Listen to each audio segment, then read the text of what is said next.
Most Australians think chocolate is still chocolate. Same brands, same wrappers, same treats we've bought for years. But have you ever stopped and thought, why doesn't chocolate taste the same anymore? If you felt that way, you're not imagining it. And you're definitely not alone. Over the last few years, many chocolate products sold in Australian supermarkets have quietly changed how they're made. Key ingredients have been swapped, cocoa levels have dropped, and in some cases, cocoa butter has been replaced with cheaper fats. All while the packaging stayed almost identical, so people keep buying it, assuming it's the same chocolate they've always known. And legally, these changes are allowed, but that doesn't mean it still matches what most Australians expect chocolate to be. In this video, we're exposing 10 shocking chocolate brands sold in Australian supermarkets that no longer meet those expectations. And once you see what's actually inside them, you'll understand exactly why chocolate doesn't taste the way it used to, because this isn't about being fussy, it's about being informed. Let's start with the chocolate block almost every Australian has trusted at some point. And make sure you stay right to the very end, because I'll also show you which chocolate brands haven't changed and still taste the way chocolate used to. Number 1.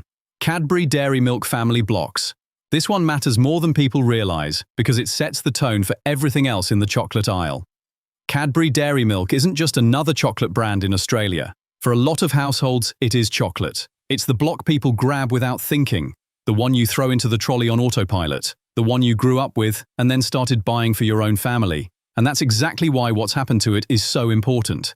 If you go back just over a decade, a standard Cadbury Dairy Milk Family block weighed 220 grams. It was big. It felt substantial. You could actually break off a few rows without feeling like the whole block was gone. Today, that same family block weighs around 180 grams. That's a loss of about 40 grams of chocolate, roughly 18% less than before. Now, on its own, shrinking a product isn't shocking. Most Australians understand that costs go up. Cocoa prices fluctuate. Inflation happens. The issue isn't that the block got smaller. The issue is how quietly it happened. The wrapper is still purple. The branding looks almost identical. The shape feels familiar in your hand.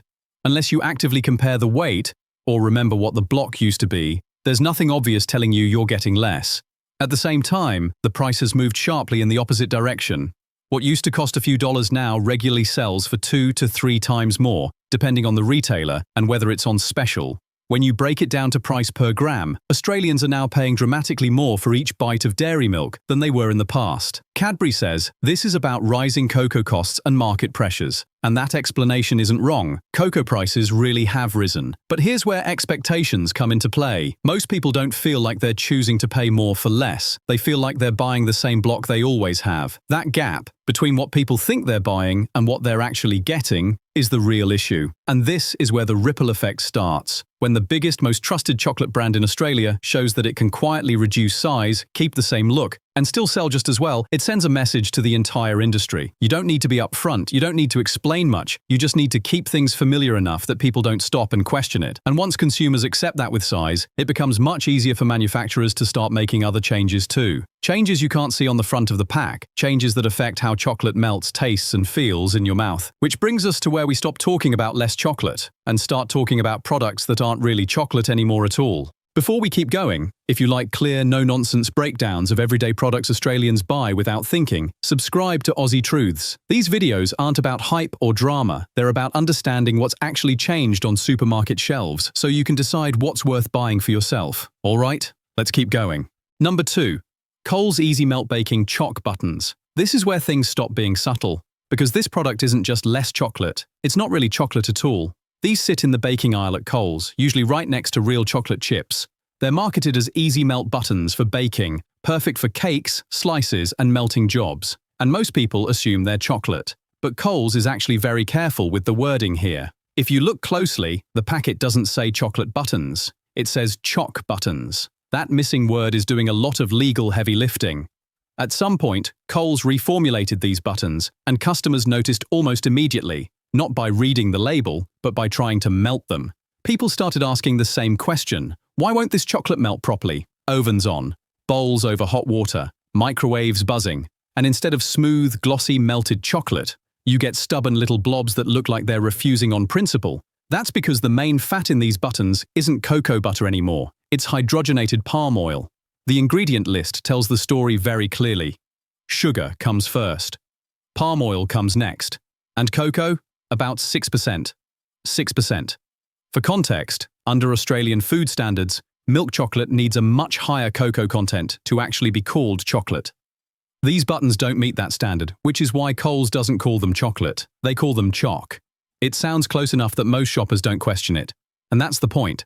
From a manufacturing perspective, this makes perfect sense. Palm oil is cheaper than cocoa butter. It's more heat stable. It behaves better in industrial kitchens. From a home baker's perspective, it's a nightmare. It doesn't melt smoothly, it doesn't temper properly, and when it sets, it has a slightly waxy, greasy feel that real chocolate just doesn't have. Plenty of people have described it the same way. It tastes like chocolate-flavored candle, which is harsh, but not entirely unfair. This isn't illegal. It isn't hidden. It's all there on the label, but unless you already know what to look for, there's nothing on the front of the packet that screams, "This will not behave like chocolate." So if you've ever thought your baking skills suddenly got worse, or wondered why your chocolate drizzle never quite looked right, it probably wasn't you. It was the choc. Number 3. Woolworths Essentials Cooking Chocolate Melts. If number 2 felt familiar, this one might feel a little too familiar.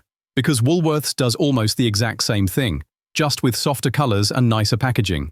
These cooking melts sit right there in the baking aisle, usually beside real chocolate chips. The front of the bag shows glossy, melted chocolate dripping over cakes and slices, and everything about it quietly suggests this will behave like chocolate. But once again, the wording is doing some careful work. If you look closely, Woolworths doesn't confidently call this chocolate on the front. In smaller print, it's described as milk compound chocolate. And that one word, compound, tells you exactly what you're dealing with. Flip the packet over and the ingredient list makes it clear why these melts behave differently. Sugar comes first, followed by vegetable oil, including fully hydrogenated palm oil. Milk solids come next, and cocoa appears much further down the list at around 6%, listed as cocoa powder rather than cocoa mass or cocoa butter. So what you're buying here isn't chocolate made with cocoa butter. It's a chocolate-flavored coating designed to be cheaper, more stable, and easier to work with in large-scale manufacturing. And to be fair, Woolworths isn't hiding this. The product is labeled correctly. The real issue is expectation. Most people don't stand in the baking aisle closely reading ingredient lists. They see cooking melts, assume chocolate, and move on. It's only once they get home and start baking that something feels off.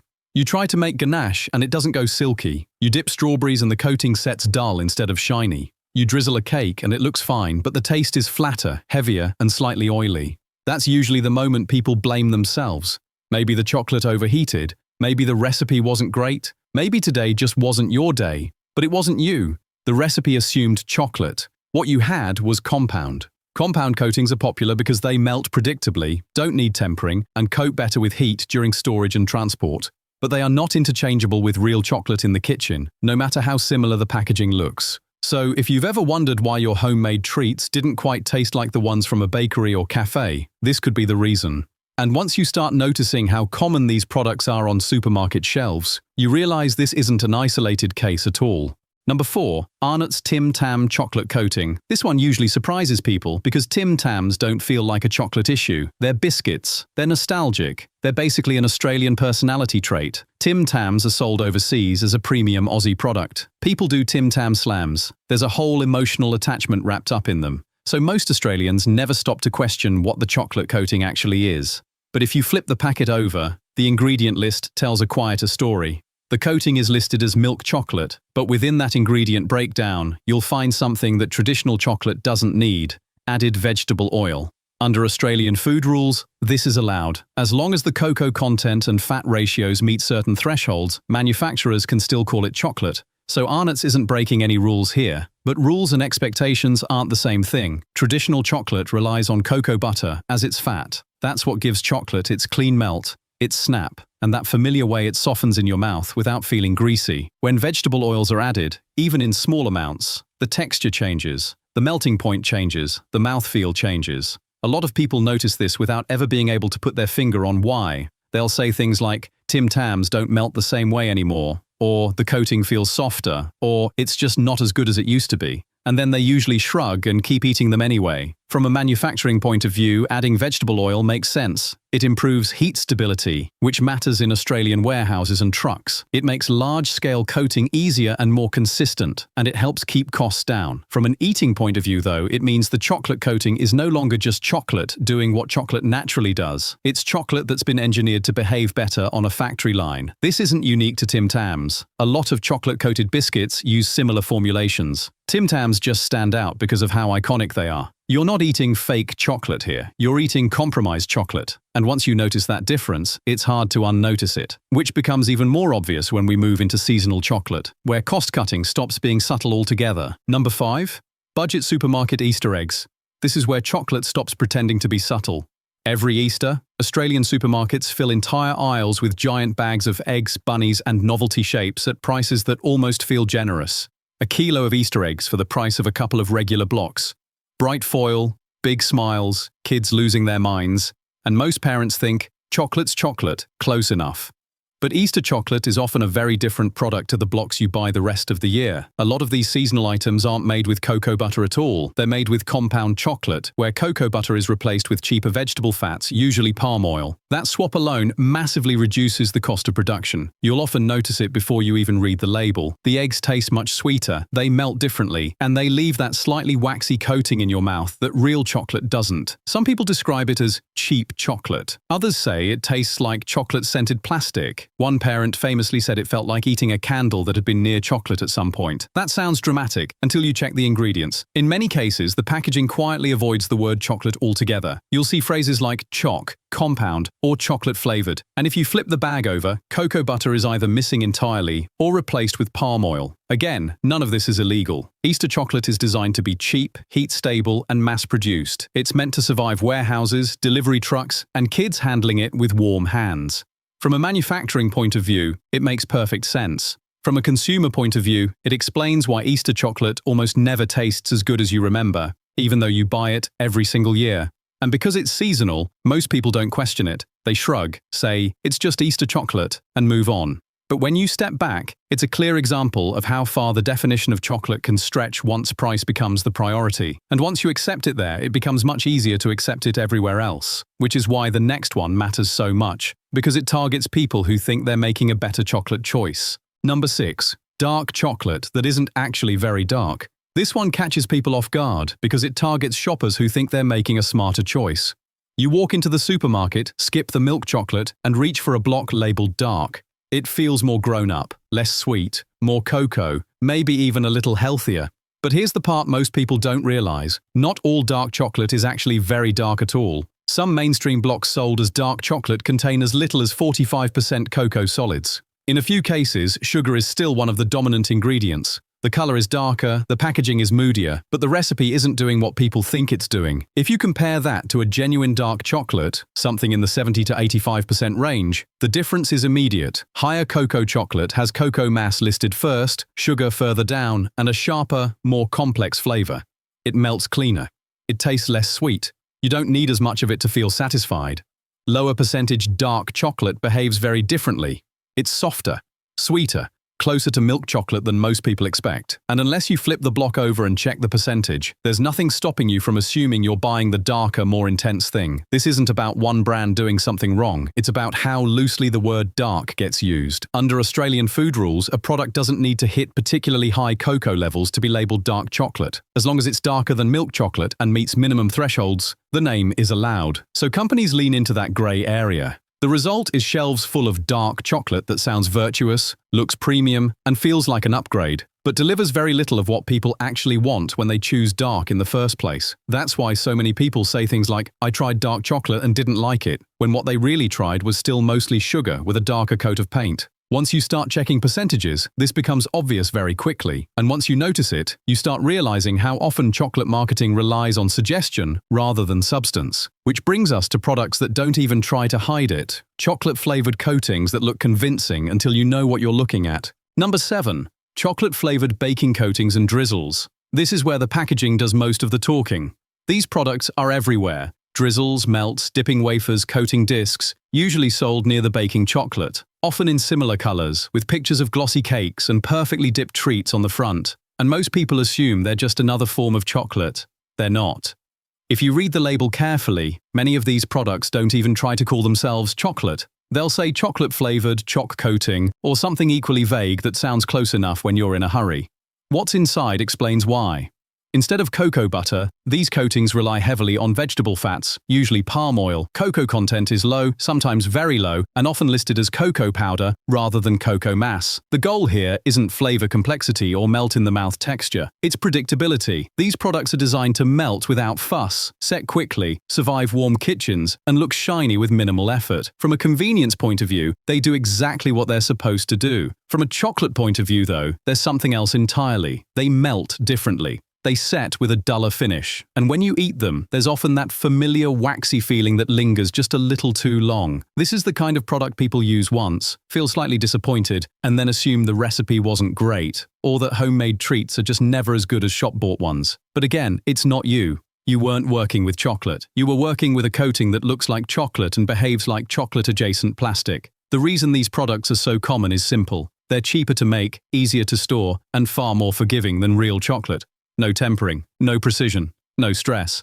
But the trade-off is flavor. And once you know that, you start seeing these products very differently on the shelf. They're not there to give you great chocolate. They're there to make baking easier and cheaper, even if the taste takes a hit. Which makes the next one particularly interesting, because it shows what happens when low-cost chocolate stops being a baking shortcut and starts becoming an everyday snack. Number 8. Imported value chocolate blocks in discount aisles. This one often hides in plain sight. You'll see these blocks stacked low in the chocolate aisle or near the checkouts, usually at a price that makes you stop for a second. Bigger block, lower cost, sometimes imported, sometimes branded in a way that sounds European or premium adjacent, and a lot of people think they've found a bargain. But when you flip these blocks over, the ingredient list usually explains the price. Instead of cocoa butter being the main fat, many of these value blocks rely on added vegetable fats. Palm oil is common, cocoa content is often lower than you'd expect, and sugar tends to sit right at the top of the list. Legally, these products can still meet chocolate standards. Nothing here is fake or banned, but they're engineered to hit a price point first, and a chocolate experience second. You notice it when you eat them. They melt faster in your hands, they taste sweeter, and instead of that clean chocolate finish, there's often a slightly oily afterfeel that lingers. Most people don't analyze this, they just think, that wasn't great, and move on. What's interesting is how familiar the disappointment feels. People will say things like, chocolate just isn't as good as it used to be, without realizing that more and more everyday blocks are being made this way, especially the ones designed to look like good value.